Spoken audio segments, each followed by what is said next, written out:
conférence nationale a débuté ce lundi dans le but d'étudier et de vulgariser les contenus de la résolution du 8e plénum du PCV.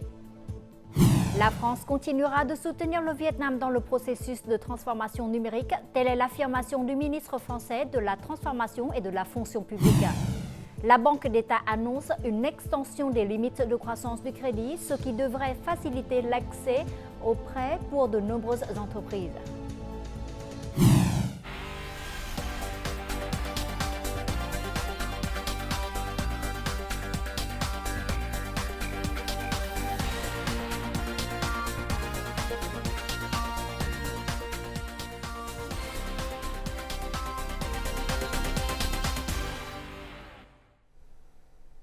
Mesdames et messieurs, bonjour. Merci d'être avec nous dans cette nouvelle édition du Journal francophone.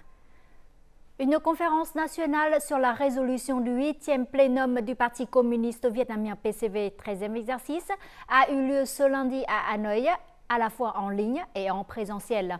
Organisé par le bureau politique et le secrétariat du PCV, l'événement a réuni 1,4 million de responsables et de membres du parti à travers le pays. Cette conférence s'est concentrée sur les questions thématiques et les nouveautés de la résolution du 8e plénum du parti, l'objectif étant d'aider les comités du parti à tous les échelons à mettre en œuvre efficacement cette résolution.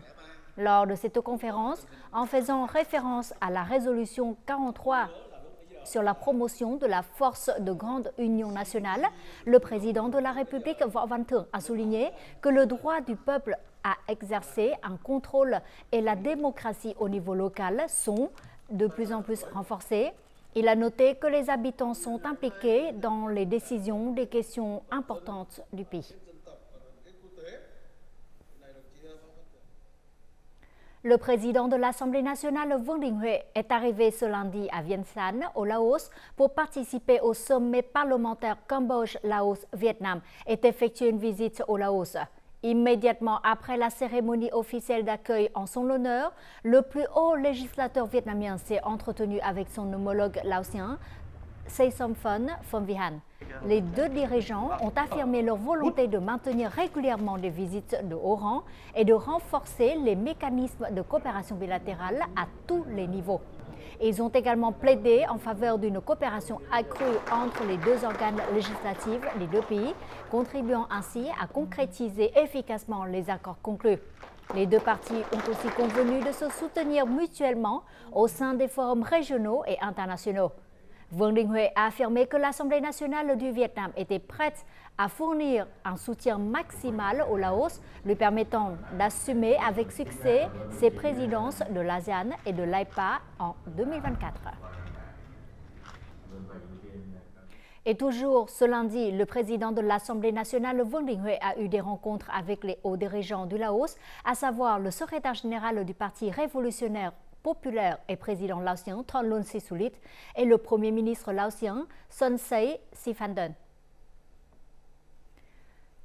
Le ministre de l'Industrie et du Commerce et les ministères et secteurs concernés du Vietnam sont prêts à travailler avec la partie belge pour soutenir efficacement les activités de coopération entre les entreprises des deux pays. C'est ce qu'a déclaré le ministre vietnamien de l'Industrie et du Commerce Nguyễn Hồng Diên lors du Forum des affaires Vietnam-Belgique qui a eu lieu le 1er décembre à Bruxelles.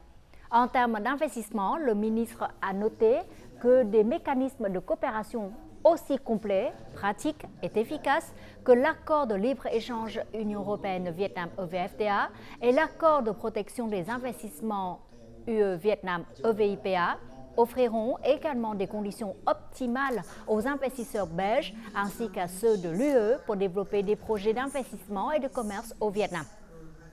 En outre, le ministère de l'Industrie et du Commerce espère que la Belgique ratifiera bientôt le VIPA et que le Vietnam accueillera davantage d'entreprises belges venant investir dans le pays. La France continuera de soutenir le Vietnam pour relever les défis du processus de transformation numérique et de la construction d'une administration publique moderne. Telle est l'affirmation du ministre français de la Transformation et de la Fonction publique Stanislas Guerini lors de sa rencontre avec le vice Premier ministre Lê Minh Khay le 1er décembre, saluant les travaux conjoints entre le ministère français de la Transformation et de la Fonction publique et le ministère vietnamien de l'Intérieur. Lê Minh Khay les a décrits comme des activités pratiques contribuant à concrétiser les déclarations des dirigeants des deux pays, en particulier dans les domaines de l'administration et de la fonction publique. Le vice-premier ministre a recommandé que les deux ministères continuent d'approfondir leur coopération à travers l'échange de délégations de haut niveau, ainsi que des ateliers et des séminaires sur des domaines d'excellence de la France. Et à l'occasion de sa visite au Vietnam du 30 novembre au 1er décembre, M. Stanislas Guerini, ministre français de la Transformation et de la Fonction publique, nous a accordé un entretien dans lequel il a abordé les domaines prioritaires de coopération entre les deux pays dans les années à venir, tels que la transformation numérique, la réforme des procédures administratives et la lutte contre la corruption. Nous l'écoutons. Bonjour Monsieur le ministre. Bonjour. Au cours des 50 ans de coopération bilatérale, nos deux pays ont accompli des réalisations remarquables dans des domaines du commerce, de culture. Et ces dernières années, la transformation et le gouvernement numérique sont des domaines de coopération prioritaires. Alors, comment évaluez-vous les résultats de la coopération bilatérale dans ce domaine? C'est un axe central de la coopération entre la France et le Vietnam. Nous avons obtenu des résultats très importants ces dernières années, en matière notamment de formation des fonctionnaires. C'est un axe très fort. Nous avons aussi décidé d'accentuer notre coopération justement pour l'organisation administrative, pour la décentralisation, pour les systèmes de rémunération ou encore pour la transformation numérique. Les experts des administrations françaises, ce sont près de 50 experts qui ont été mobilisés dans l'administration française pour venir accompagner l'administration vietnamienne en matière de transformation numérique. La France a soutenu le Vietnam dans la construction du portail national du service public et après 3 ans de mise en service, on a connu des changements très positifs. Pourriez-vous alors nous faire part des réalisations et ainsi des limites dans la réforme des procédures administratives publiques au Vietnam? Vous avez raison de dire qu'il y a eu beaucoup de progrès qui ont été faits et c'est même très impressionnant de voir à quelle vitesse les administrations vietnamiennes se sont emparées des enjeux de transformation numérique. Ce matin, nous étions avec le bureau du gouvernement pour pouvoir justement mesurer les résultats, voir qu'une plateforme a été mise en place qui a permis de numériser quasiment 80% des démarches administratives pour les usagers ou les entreprises. C'est un résultat qui est très impressionnant, acquis en peu de temps. Mais nous avons décidé aussi d'aller plus loin, parce qu'il reste du travail évidemment à accomplir, je dirais au moins sur 3 dimensions. D'abord, une meilleure ouverture des données publiques, et c'est la base essentielle sur laquelle on doit pouvoir construire. Ensuite, un meilleur partage des données entre administrations, et notamment avec les administrations déconcentrées du pays. Et enfin, une simplification des démarches. Au cours des dernières années, le Vietnam a fait des efforts dans la prévention et la lutte contre la corruption. Alors, comment évaluez-vous les efforts du Vietnam et quelle expérience la France peut-elle partager avec le Vietnam dans ce domaine? Donc je crois que la volonté du gouvernement vietnamien, elle est réelle, elle est forte, elle est courageuse pour pouvoir lutter contre la corruption, pour pouvoir développer les pratiques de déontologie dans les administrations. Et la France est vraiment prête à apporter beaucoup de support, et beaucoup de soutien et beaucoup d'expertise. Nous avons déployé des réseaux de référents dans tous les services administratifs. C'est une pratique qui pourrait être déployée ici au Vietnam. Mais nous avons aussi créé une haute autorité pour la transparence dans la vie publique qui est venue ici au Vietnam justement partager ces pratiques et ces mises en place de déontologie dans les administrations françaises. Je crois que là aussi c'est prioritaire dans notre coopération administrative. Encore une fois, je vous remercie pour cet entretien. Merci à vous. Suite à la directive du Premier ministre visant à mettre en œuvre des mesures efficaces de gestion du crédit et à garantir un approvisionnement suffisant en capitaux pour l'économie, la Banque d'État du Vietnam a annoncé une extension des limites de croissance du crédit pour les banques. Cela devrait faciliter l'accès aux prêts pour de nombreuses entreprises, en particulier pendant la période de pointe de fin d'année. Anticipant une croissance de 10% du chiffre d'affaires du TED cette année, cette entreprise prépare les matières premières et la main-d'œuvre depuis juin. Aujourd'hui, l'entreprise a besoin de capitaux pour répondre à la forte demande pendant la haute saison de fin d'année. Il s'agit d'une politique favorable de la Banque d'État pour les entreprises, en particulier les petites et moyennes entreprises, dans le contexte économique instable et difficile. Depuis la fin de l'année dernière, certaines banques ont maintenu une attitude prudente. En effet, elles ont tendance à donner la priorité aux clients qui acceptent des taux d'intérêt élevés afin de contrôler les limites de crédit. Auparavant, le niveau de crédit alloué aux entreprises immobilières était limité au niveau B, mais il est désormais élevé au niveau A. L'injection continue de capitaux sur le marché est cruciale pour que les projets inachevés garantissent un financement continu.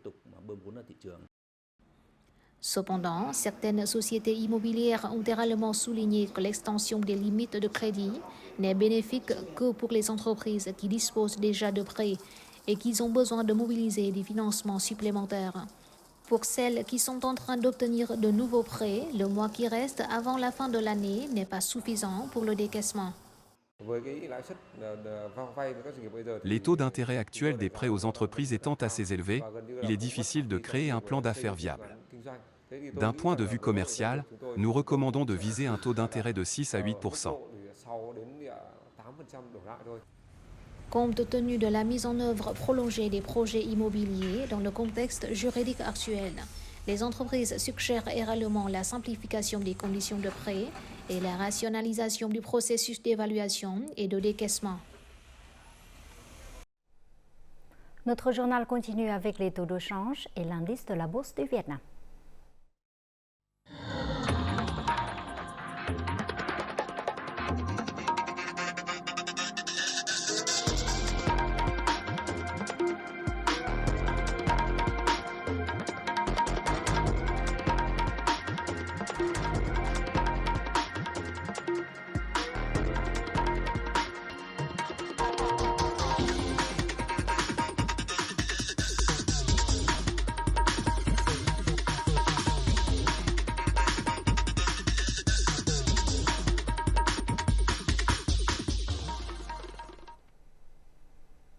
Un millier de coureurs de nationalité vietnamienne et chinoise âgés de 15 ans minimum ont participé à la course transfrontalière Vietnam-Chine le matin du 3 décembre 2023. L'itinéraire de 10 km a commencé à la porte-frontière internationale de Mong Cái pour aller vers Dongxing en Chine avant de revenir. Cette première édition intitulée « La première course d'échange d'amitié internationale Vietnam-Chine 2023 » vise à élever la conscience des habitants de ces deux localités frontalières sur l'importance de pratiquer un exercice physique régulièrement et sur la construction d'un mode de vie sain, ainsi qu'à promouvoir les activités d'échange culturel, sportif et d'amitié entre les deux localités.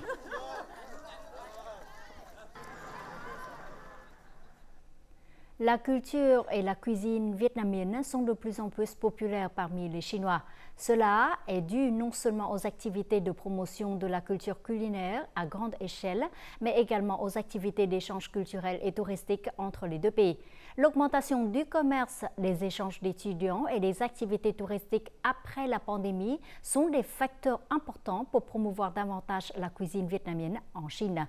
Tout de suite, reportage réalisé par notre correspondant de la VTV en Chine. Le Vietnam fait partie des destinations les plus populaires auprès des voyageurs chinois. Beaucoup d'entre eux se familiarisent de plus en plus avec les caractéristiques culturelles du Vietnam, notamment l'áo dài, l'artisanat, le café et les spécialités régionales. La cuisine et la culture vietnamienne conquièrent facilement le cœur des Chinois en raison de nombreuses similitudes entre les deux pays. Dans le quartier central des affaires de Pékin, on trouve de nombreux restaurants de feu vietnamiens. De nombreux nouveaux restaurants vietnamiens ont ouvert et les Chinois aiment beaucoup le feu vietnamien. De nombreuses spécialités vietnamiennes telles que le pho, les rouleaux de printemps et le bún chả sont introduits auprès de la population lors d'événements culturels culinaires. Ce complexe a organisé une journée culinaire vietnamienne en raison de l'intérêt croissant des Chinois pour les plats vietnamiens. En outre, de plus en plus de chaînes de restaurants et de marques de café vietnamiennes ouvrent également leurs portes à Pékin et à d'autres grandes villes chinoises. Ces dernières années, les Chinois ont beaucoup voyagé et connaissent donc aussi beaucoup le Vietnam. Il existe désormais de nombreuses applications mobiles qui permettent aux Chinois de découvrir la culture et la cuisine vietnamienne. Les Chinois s'intéressent de plus en plus à la culture vietnamienne à mesure qu'ils apprennent à préparer des plats vietnamiens. Les ingrédients et épices vietnamiens étant vendus sur de nombreuses plateformes de commerce électronique chinoises, il est désormais plus facile pour les Chinois de cuisiner des plats vietnamiens à la maison.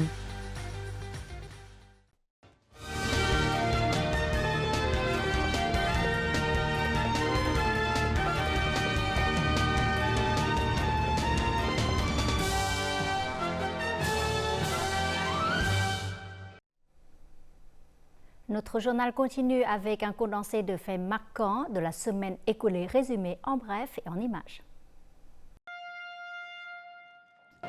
Le président vietnamien Vo Van Thuong a effectué du 27 au 30 novembre une visite officielle au Japon. Pendant son séjour, le président Vo Van Thuong et le premier ministre japonais Kishida Fumio se sont entretenus et ont adopté une déclaration commune sur l'élévation des relations Vietnam-Japon au niveau de partenariat stratégique intégral pour la paix et la prospérité en Asie et dans le monde. Ils ont également assisté à la signature de documents de coopération entre les ministères et secteurs des deux pays. Vo Van Thuong et son épouse ont eu une entrevue avec l'empereur et l'impératrice du Japon et ont assisté à une cérémonie marquant le 50e anniversaire de l'établissement des relations diplomatiques entre les deux pays. Le chef de l'État vietnamien a prononcé un discours à la Diète nationale du Japon. Il a souligné que le Vietnam est déterminé à travailler avec le Japon pour construire des relations d'amis sincères et de partenaires fiables, une coopération stratégique et un avenir durable. Le Premier ministre Phạm Minh Chính et sa délégation viennent de terminer avec succès une visite officielle en Turquie les 29 et 30 novembre. Cette visite marque le 45e anniversaire des relations diplomatiques Vietnam-Turquie. Durant son séjour, Phạm Minh Chính a eu des entretiens avec le président Recep Tayyip Erdogan, le vice-président Cevdet Yılmaz et des hauts dirigeants turcs. Les deux parties ont convenu d'ouvrir le consulat général de la République de Turquie à Ho Chi Minh Ville. Elles se sont engagées à augmenter le chiffre d'affaires du commerce bilatéral à 4 milliards de dollars dans les temps à venir. Lors de cette visite, plusieurs accords de coopération entre les deux pays dans de nombreux domaines ont été signés. De plus, le chef du gouvernement a également assisté à un forum d'affaires Vietnam-Turquie, où il a affirmé que le Vietnam favorisera l'implantation des entreprises turques, en particulier les entreprises technologiques. Le Premier ministre Phạm Minh Chính a participé les 1er et 2 décembre à la 28e conférence des parties à la Convention cadre des Nations Unies sur les changements climatiques COP28 aux Émirats arabes unis. Lors de la séance principale de la conférence, il a prononcé un discours proposant 3 orientations de coopération au sein du groupe du G77.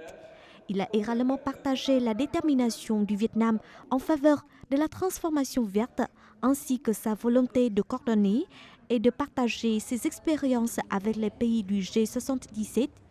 À l'occasion de sa participation à la COP28, le Premier ministre vietnamien a annoncé un plan de mobilisation de ressources pour la mise en œuvre du partenariat pour une transition énergétique juste GETP.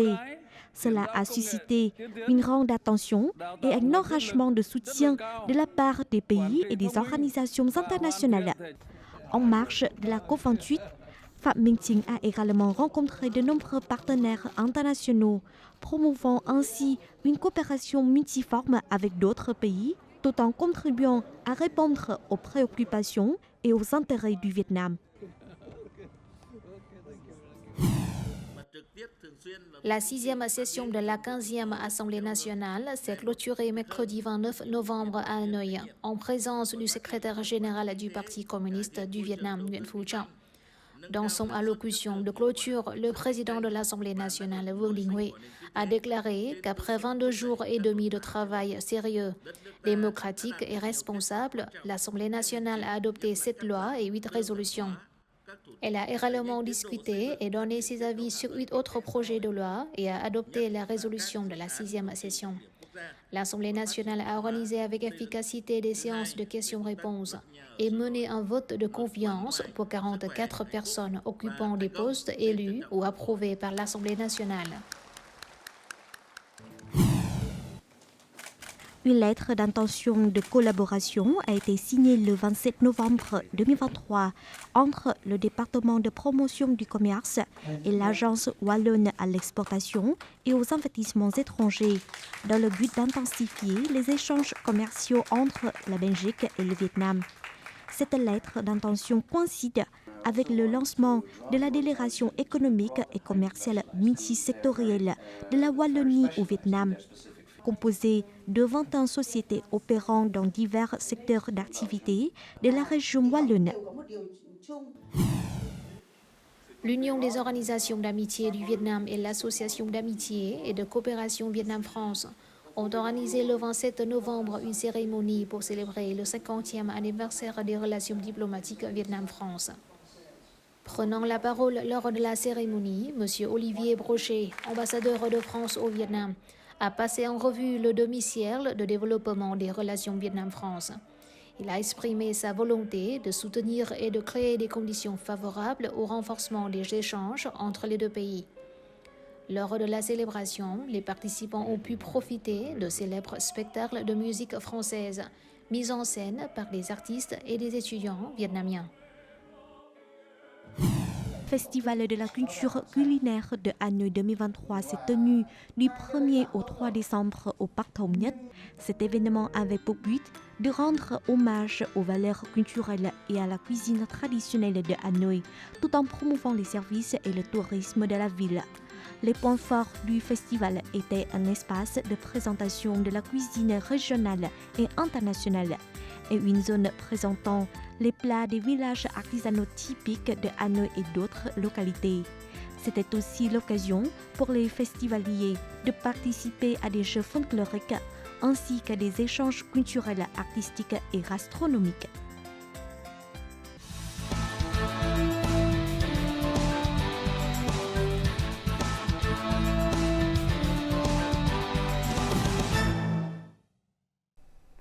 Ayant vécu et travaillé une vingtaine d'années au Vietnam, l'archéologue japonais Nishimura Nasanari a grandement contribué à la recherche archéologique du pays. Il était présent sur la plupart des sites archéologiques de par le pays et a été l'auteur de découvertes importantes. Bien qu'il soit aujourd'hui décédé, son travail continue d'inspirer les grands archéologues vietnamiens et japonaises à se lancer dans leur propre voyage d'exploration. Nous vous invitons à découvrir l'héritage du docteur Nishimura dans l'archéologie vietnamienne. Un bol en céramique verte. Des morceaux d'une assiette en céramique décorée de chrysanthèmes. Ou une statuette en porcelaine. Ce sont des pièces en céramique qui révèlent l'histoire de l'ancien métier de poterie du village de Kim Lan. Ils ont été découverts par le professeur Nishimura Manasari lors de ses fouilles sur le site de Ham Rong Kim Lan en 2008. Ces objets sont actuellement exposés au musée de la poterie Kim Lan, le premier musée communautaire du Vietnam, ouvert en 2012. Une décennie s'est écoulée depuis son inauguration et depuis le décès de l'archéologue japonais.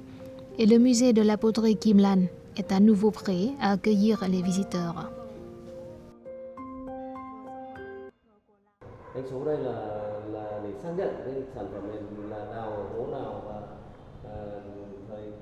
En 2008, Nishimura a lancé une fouille personnelle. L'année suivante, il est retourné au Japon pour convaincre les entreprises de construire un musée. Auparavant, il était largement admis que Kim El-Ahen n'était qu'un ancien village. Cependant, grâce à Nishimura, de nombreux Vietnamiens et individus du monde entier ont découvert que le village de Kim El-Ahen était autrefois un centre de production de poterie, fournissant des marchandises à la citadelle. Les céramiques anciennes de Kim Lan ne sont pas les seules reliques précieuses découvertes par l'archéologue japonais. Ces découvertes ont également contribué à révéler les pages d'or de l'histoire du Vietnam. On a toujours affirmé que le Vietnam était le berceau des tambours Dong Son. Cependant, le moule utilisé pour fabriquer ces tambours en bronze n'a jamais été retrouvé. Nishimura fut la première personne à découvrir le moule à l'huile-eau, ce qui confirma officiellement que les tambours étaient bien produits au Vietnam. Le professeur Nishimura Masanari a identifié différentes périodes historiques de l'archéologie vietnamienne et a attiré l'attention des scientifiques japonais et internationaux sur le Vietnam. Par exemple, il a proposé que l'archéologie de la culture fluviale représente une période historique distincte, servant peut-être de phase de transition entre la période tardive et l'âge du bronze. Cependant, l'âge du bronze a officiellement commencé de Dongdo à Gomon et a atteint son apogée à l'époque de Dongson. Cette découverte a soulevé la possibilité d'une réévaluation de l'histoire du Vietnam. Le décès soudain de Nishimura en 2013 a non seulement laissé un vide dans le cœur de sa famille et de ses collègues, mais a également laissé de nombreux projets inachevés. Récemment, un séminaire a eu lieu sur les contributions de Nishimura Masanari à l'archéologie vietnamienne. Son but était de passer en revue les réalisations de recherche de l'archéologue japonais et de discuter de la manière de poursuivre son travail. Ce séminaire n'est que l'un de nombreux séminaires organisés au cours de la dernière décennie en l'honneur du docteur Nishimura.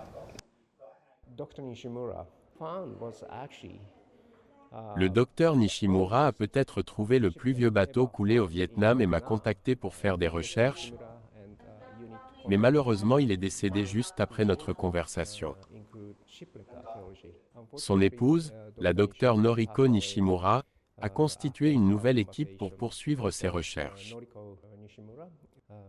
L'archéologie sous-marine du Vietnam est un domaine nouveau, donc peu de gens comprennent ce travail. Je souhaite également poursuivre les prospections sous-marines avec l'équipe de recherche vietnamienne. Je crois le docteur Nishimura le voulait aussi.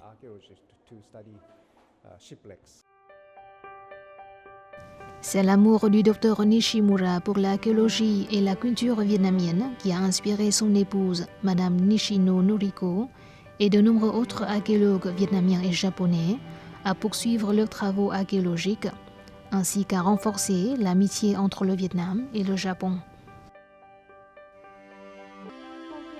Après le décès de Nishimura, j'ai eu l'impression que si personne ne poursuivait son travail, des recherches précieuses seraient perdues. Je regrette profondément que Nishimura ait voulu faire beaucoup de choses, mais ne puisse plus les faire.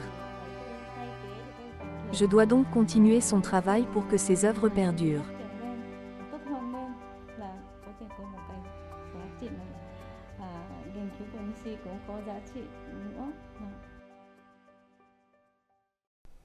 En fin du journal, voyons tout de suite les prévisions météo.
Les informations sur la météo ont clôturé notre journal. Merci pour votre fidélité. Au revoir et à demain.